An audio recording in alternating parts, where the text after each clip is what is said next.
If you've watched our videos before, you may wonder how we end up powering a gaming device, our Netflix binges, an air conditioner, our Starlink, and our 110-litre fridge. So I thought I'd do a little video on exactly what we have and how it powers it. This isn't going to be a technical video. There's going to be no jargon in this one. It's simply showing off maybe a few tips and tricks on how we save power, how we conserve it, and the things that we use to help us monitor and things like that. So no stress, no tech overloads, just what works for us. So I guess going back like 2 years when we first started even thinking about moving into a van, there was certain lifestyle things that we didn't want to lose. For me, that was my gaming. I love gaming. I have gamed since I was, 12, 13, 11 years old, starting with, Zelda Ocarina of Time. We wanted to make the van more like a home and less like we were camping. So we really didn't want to skimp out on too much of the things that made our lives enjoyable. Movies, gaming, internet. Those were kind of the big ones. And so we needed a setup that not only could run those things, but could run those things for several days, rain depending, clouds, tropical storms, things like that. So it needed to run a decent fridge, a Starlink, and honestly still have enough juice left over to watch some Netflix and to edit the videos that you guys are watching. So let's talk battery capacity. So we run 3 200 amp hour batteries, which obviously gives us about 600 amp hours. Now they are the LiFePO04 batteries. So these are the lithium iron phosphate batteries. Traditionally, they are safer, way more stable, and they last a very, very, very long time, years in fact. I have done all the wiring myself, so I know what every switch does. I know if something goes wrong. I know what cable to look at to try to get it to fix it, which is very helpful for when things do break. So our batteries, they're the powerhouse, really. They power everything. The fridge, our air conditioner, which is the EcoFlow Wave 2. It's like a AC and a heater combined. You can change it. A little portable monitor. I've got a Chromecast sitting just here, which is kind of up and tucked away, so you can't see it. And of course, our Starlink dish. And I've got to be honest, that's a pretty decent draw on its own. I also game, so we've got an Asus ROG Ally. 2 of them, in fact, because Elise games a little bit as well. So in terms of how we get electricity into these batteries, we are going to go on to our 3rd set of panels in the next couple of weeks. So currently, the 6 panels that you see in previous videos are our 2nd iteration. But here's the deal. We actually needed something that gave us decent, real amperage, which is a measurement of how much electricity comes in, even on partly cloudy days, and not just on paper numbers. Now, that is the biggest draw for why we're going to the Maxon panel in a previous video that we've talked about. Links to all of this will be in the description as well, of course. So at the moment, though, I have got, honestly, some pretty poor quality eBay panels. And before that, I had like 2 10 amp panels. So I was only getting 20 amps in. As you can imagine, with all the stuff that I've mentioned, that wasn't really working. So that's why we got these 6 eBay ones.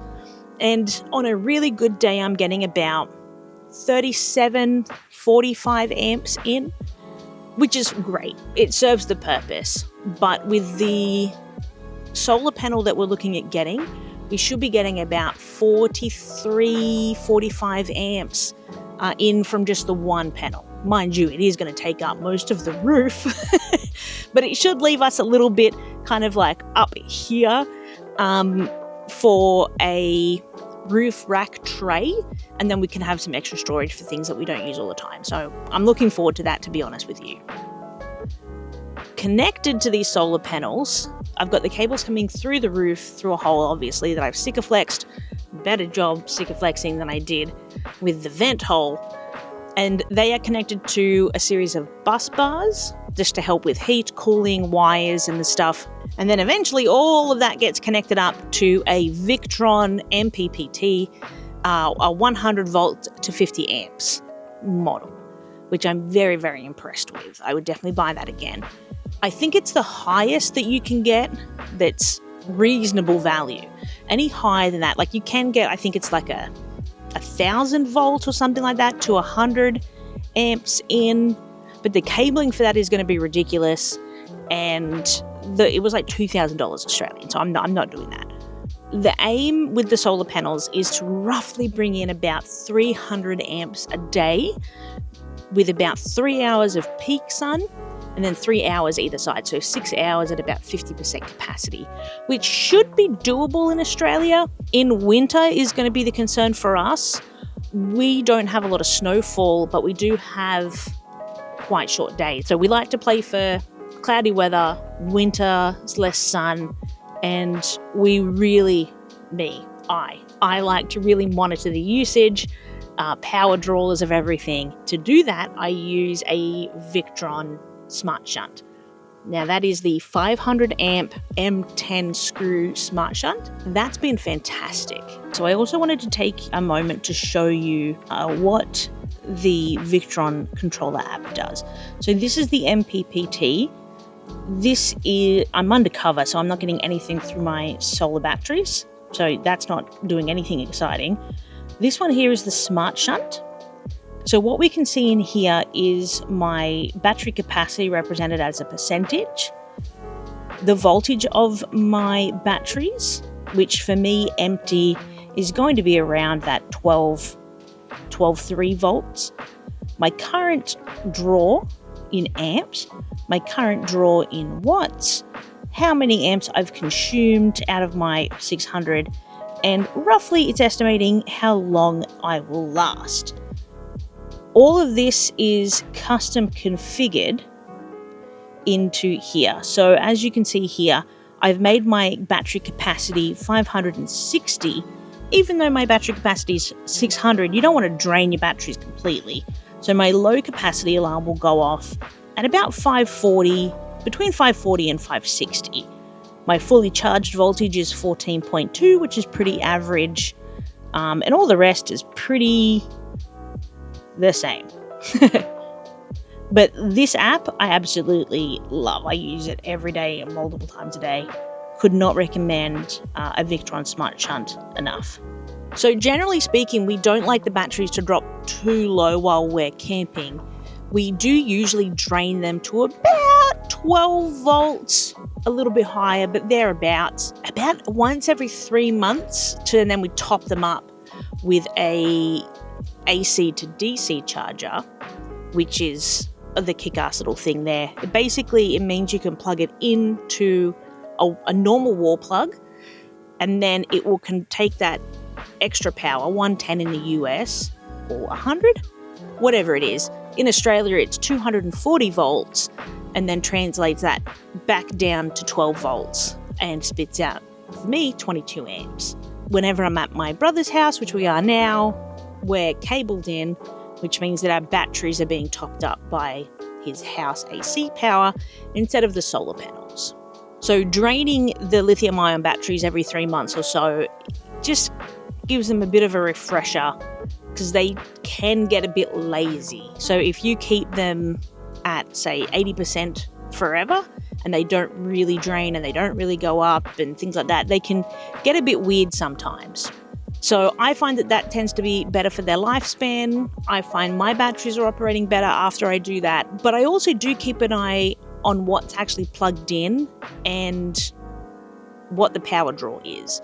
So me and Elise play games on the Asus ROG Ally. I have the ROG Ally X, and Elise has the white one, which is the Z1 Extreme. That's what it's called. I play for... Look, I live this lifestyle because I like my free time, and my free time is taken up with gaming a lot of the time. So I spend anywhere between 3 to 5 hours a day gaming, be it on the Ally, on my phone, on an iPad or something like that.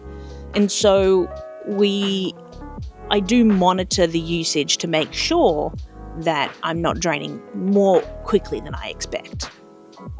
We obviously also have an inverter.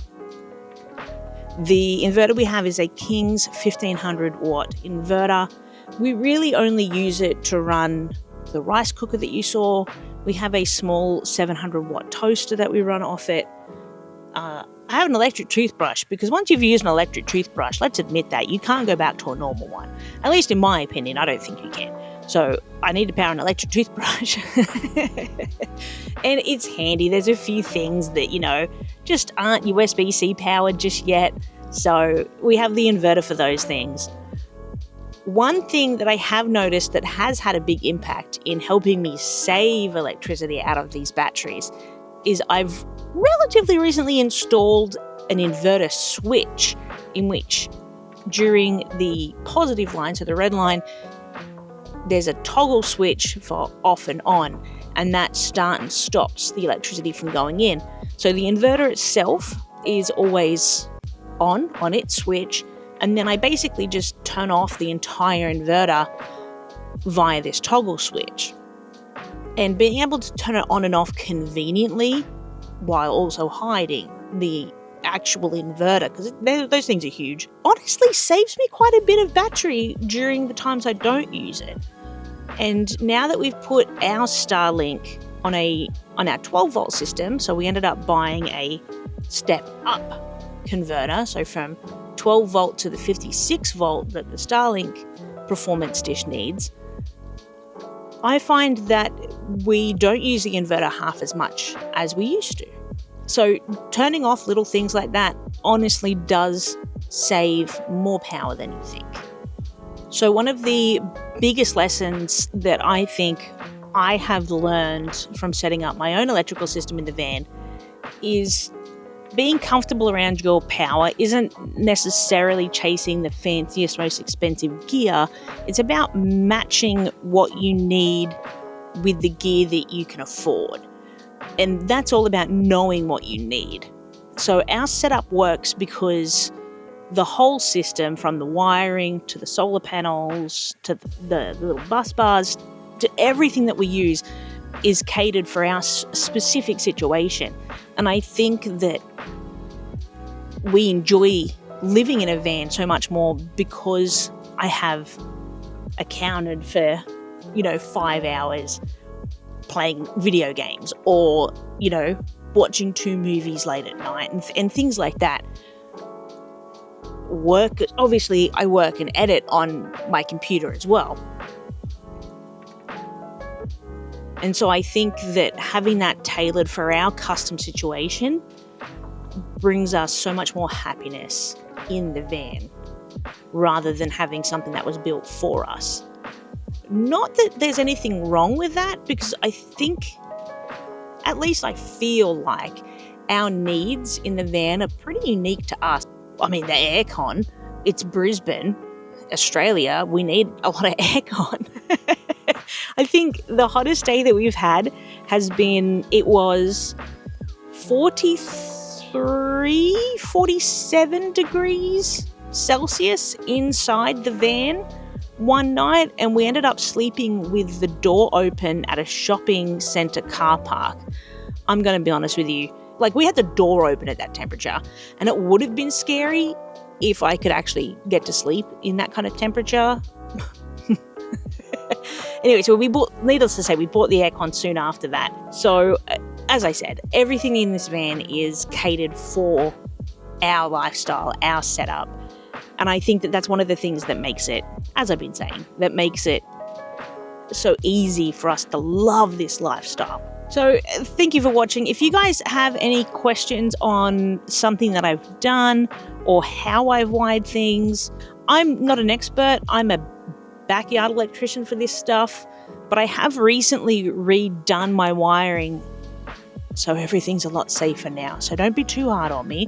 I got a hydraulic crimper, so that's a thing. So I just go easy on me. But if you'd like to have a look a bit more in depth about our wiring, please leave a comment. Let me know what you'd like to see, and I can see what I can do for you. And if you're dreaming of traveling with a little bit more ease, having 600 amp hours of batteries might give you the freedom that you're after. You don't use much battery, do you, little Nan? No. Actually, you do use a little bit of battery. We charge your clippers in the van on the inverter, don't we, Nana? Do you want a haircut? She hates it. She hates having a haircut. She's so cold.